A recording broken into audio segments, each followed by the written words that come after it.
السلام علیکم ورحمۃ اللہ وبرکاتہ۔ شیطان انسان کا سب سے بڑا دشمن ہے اور اللہ تعالیٰ نے اسے انسان کا کھلا دشمن قرار دیا ہے۔ اس نے سب سے پہلے حضرت آدم علیہ السلام پر وار کیا اور اللہ تعالیٰ نے جس درخت کے قریب جانے سے منع کیا تھا، اس نے اس درخت کے پھل تک ان کو پہنچا دیا اور ان کے اندر وسوسہ ڈالا قسمیں اٹھا کر کہ اگر آپ اس درخت کا پھل کھاؤ گے تو آپ ہمیشہ کے لیے زندہ رہو گے، آپ پر موت نہیں آئے گی۔ پھر قسم اٹھا کر کہا کہ ہمیشہ تک زندہ رہو گے، اسی جنت میں آپ کو یہاں سے نکالا ہی نہیں جائے گا۔ یہ قسمیں اٹھا کر اس نے حضرت آدم علیہ السلام کو اس کی بیوی یعنی ہماری ماں یعنی آدم علیہ السلام اور حوا کو یعنی ہمارے ماں باپ جو ہیں ان کو اس نے بڑے بڑے ترلے دے کر قسمیں اٹھا کر اور جس طرح ممکن تھا اس نے ان کے اندر وساوس پیدا کر کے موٹیویشن کے ذریعے ان کو پرسویڈ کیا تاکہ وہ اس درخت کا پھل کھا لیں، اور یہ اس میں پھر کامیاب ہو گیا۔ تو یہ اللہ تعالیٰ نے اس لیے فرمایا کہ یہ جو شیطان ہے نا، یہ کھلا دشمن ہے، یہ کام اپنا کر کے ہی چھوڑتا ہے، آپ نے اپنے آپ کو اس سے بچانا ہے۔ اس لیے قرآن پاک جب آپ پڑھتے ہیں تو اللہ تعالیٰ ارشاد فرماتا ہے نا، فاستعذ باللہ من الشیطان الرجیم، کہ جب آپ کو قرآن پاک میں کوئی خیال آتا ہے تو آپ کو وسوسہ آتا ہے تو پھر آپ نے اعوذ باللہ من الشیطان الرجیم پڑھنا ہے، کیونکہ یہ شیطان ڈال رہا ہے آپ کی توجہ قرآن پاک سے ہٹا رہا ہے۔ تو آپ نے اعوذ باللہ من الشیطان الرجیم پڑھ کر اللہ کی پناہ لے لینی ہے، تو فرشتے آپ کی حفاظت کریں گے اور شیطان پھر آپ پر حملہ آور نہیں ہو سکے گا۔ تو دیکھیں نا، اسی طرح سے شیطان نے فخر و غرور اور تکبر کا مظاہرہ کیا اور آدم علیہ السلام کے عاجزی و انکساری اور جو یہ غور کریں نا، شیطان کا فخر و غرور کا تکبر کا مظاہرہ تھا، آدم علیہ السلام کا مظاہرہ کیا تھا؟ عاجزی، انکساری اور اللہ کی طرف جھکنے کا، معافی مانگنے کا۔ اس لیے آدم علیہ السلام سے جب غلطی ہوئی اسے احساس ہو گیا کہ میں نے تو یہ کیا کر لیا، تو پھر انہوں نے اللہ کے ہاں التجا کی، اور اللہ کے ہاں التجا جو ہے وہ اس کو اللہ تعالیٰ نے خود ہی قرآن پاک میں جگہ دی۔ سورہ اعراف کی آیت نمبر 23 میں اللہ تعالیٰ نے ارشاد فرمایا، کالا کالا کا مطلب یہ ہے کہ آدم علیہ السلام نے کیا کہا وہ بات ہے۔ یہاں کالا سے مراد ہے دونوں، یعنی یہ کالا جو ہے لام الف کے ساتھ ہے تو اس کا مطلب ہے دونوں، یعنی حضرت آدم علیہ السلام اور حضرت حوا علیہ السلام، دونوں اللہ کے ہاں بول اٹھے، عرض کیا، ربنا ظلمنا انفسنا، ربنا اے ہمارے رب، ظلمنا ہم نے اپنے اوپر ظلم کر لیا، انفسنا یعنی اپنے اوپر، ربنا ظلمنا اے ہمارے رب ہم نے ظلم کیا، انفسنا اپنے اوپر،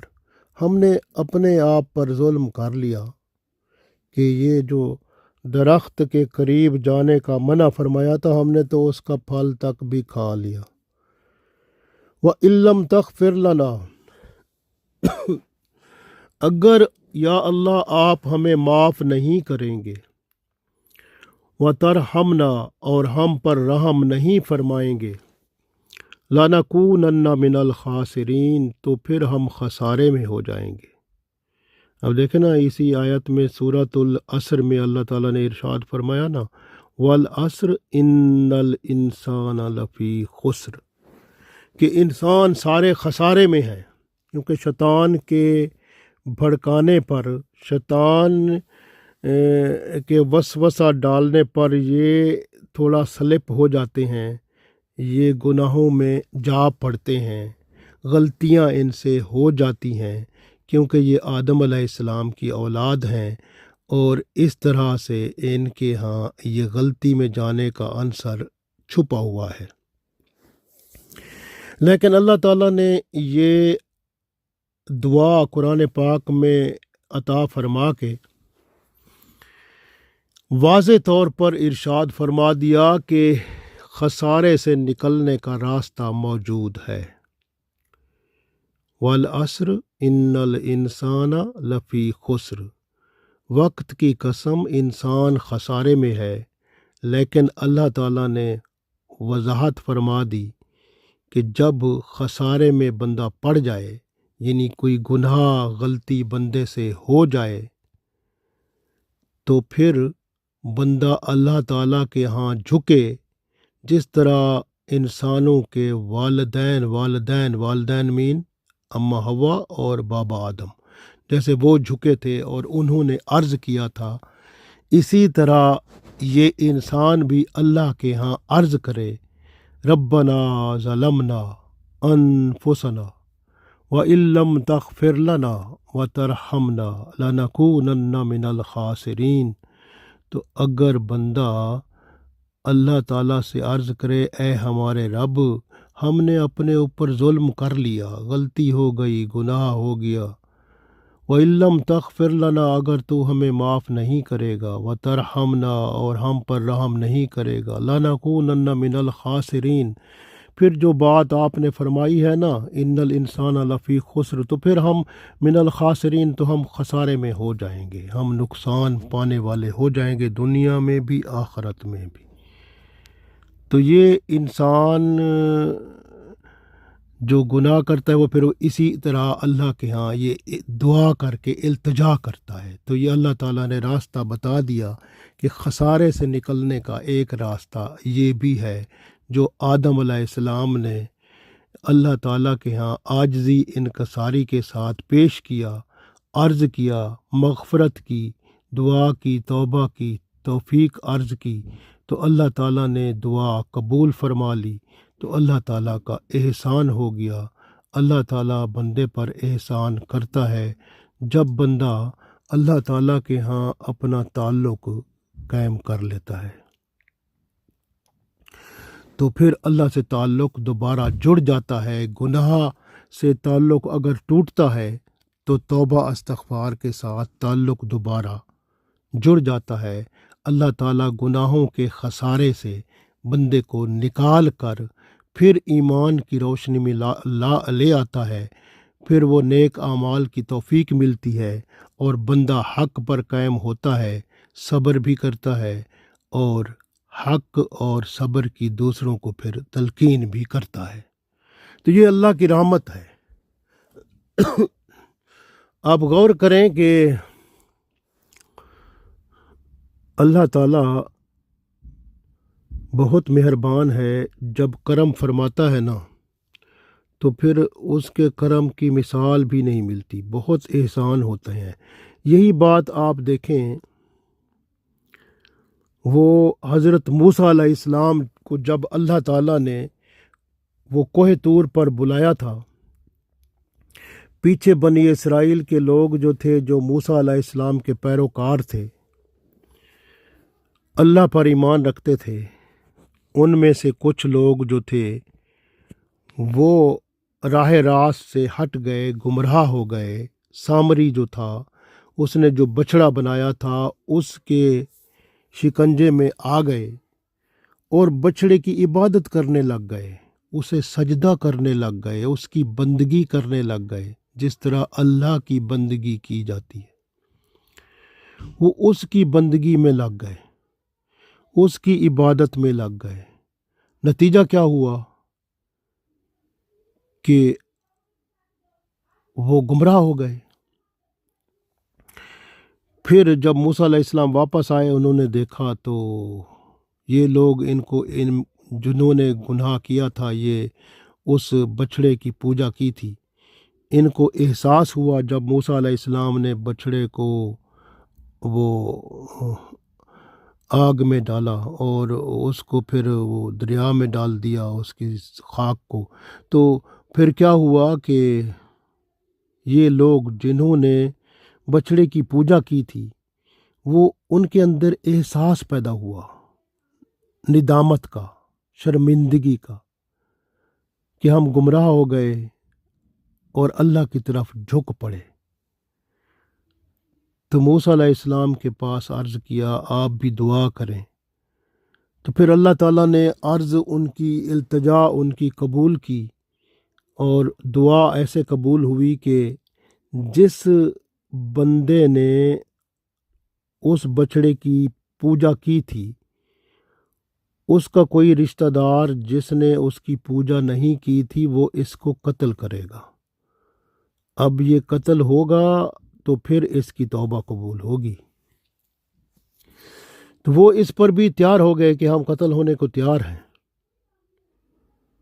تو دیکھیں نا، اور ساتھ عرض بھی کرنے لگ گئے، اور اللہ تعالیٰ نے اس معاملے کو اسی جو توبہ استغفار کر رہے تھے جب، اور اللہ تعالیٰ نے ان کی توبہ قبول کی، تو اس کو بھی اللہ تعالیٰ نے سورہ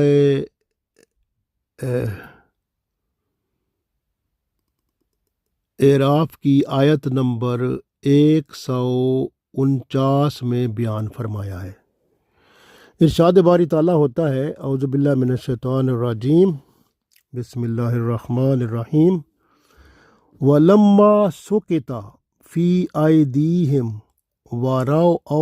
وَرَأَوْا أَنَّهُمْ قَدْ ضَلُّوا قَالُوا لَئِن لَّمْ يَرْحَمْنَا رَبُّنَا وَيَغْفِرْ لَنَا لَنَكُونَنَّ مِنَ الْخَاسِرِينَ۔ تو انہوں نے کیسے عرض کیا؟ اللہ تعالیٰ نے اس کا نقشہ ایسے بنایا اس آیت میں جو فرمایا، وَلَمَّا، اور جب، سُقِطَ، نادم ہو گئے، شرمندہ ہو گئے یہ لوگ، فی ایدیہم، اپنے گرے، یعنی اپنے ہاتھوں پر گر پڑے، یعنی مقصد یہ ہے کہ ندامت کا، سُقِطَ فی ایدیہم یعنی اپنے ہاتھوں پر گر پڑے، گویا یہ ندامت اور شرمندگی میں یہ بھرپور ہو گئے، یعنی جب ندامت کے ساتھ اللہ کے حضور پیش ہو گئے، وارا کا مطلب اور دیکھا،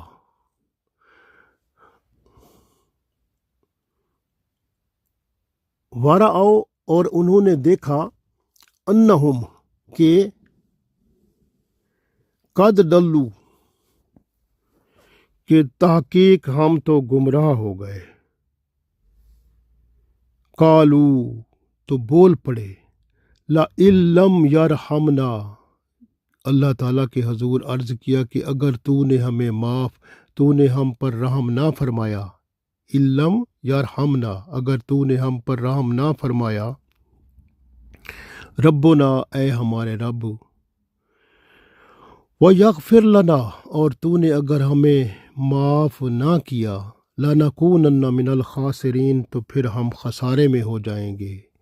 خسارہ، ان الانسان لفی خسر، تو ہم بھی خسارے میں ہو جائیں گے۔ تو انہوں نے بھی عرض کیا کہ ہم بھی خسارے میں ہو جائیں گے اگر آپ نے ہمیں معاف نہ کیا۔ تو اللہ تعالیٰ سے انہوں نے عرض کیا، تو پھر